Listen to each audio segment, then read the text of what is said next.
Ramadan sudah di depan mata. Sebelum menyambutnya, kita perlu bertanya terlebih dahulu kepada diri kita sendiri. Selama ini, apa yang sebenarnya jadi prioritas kita?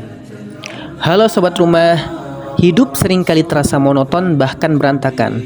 Bukan karena kita tak mampu merubahnya, namun karena seringkali kita salah arah dalam menyusun daftar prioritas.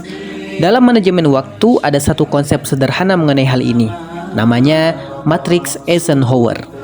Konsep ini membagi hidup kita ke dalam 4 kuadran, antara yang penting dan yang mendesak, karena ternyata keduanya tidak selalu sama.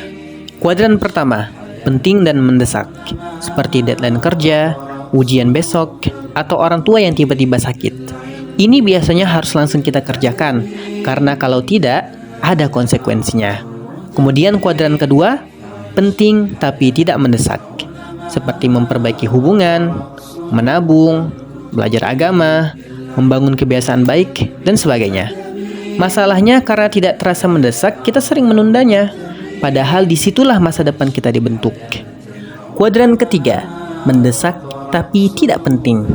Contohnya seperti notifikasi yang terus berbunyi, drama yang ada di media sosial, chat dari yang katanya si doi.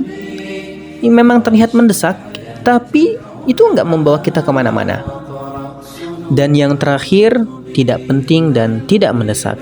Contohnya, scroll tanpa arah, hiburan berjam-jam, main game terus-terusan, dan inilah yang diam-diam menghabiskan hidup kita. Maka dari itu, coba kita cek kembali, kita buat list kembali mengenai kegiatan-kegiatan yang ada dalam hidup kita.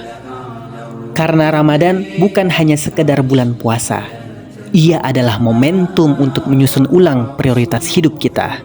Yang selama ini penting tapi selalu kita tunda, maka Ramadan mendorongnya ke depan. Ramadan datang untuk membuat yang penting itu terasa mendesak.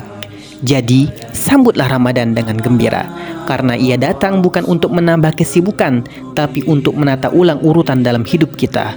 Sebab, yang paling menentukan arah hidup kita bukan seberapa sibuk kita, tapi apa yang kita prioritaskan.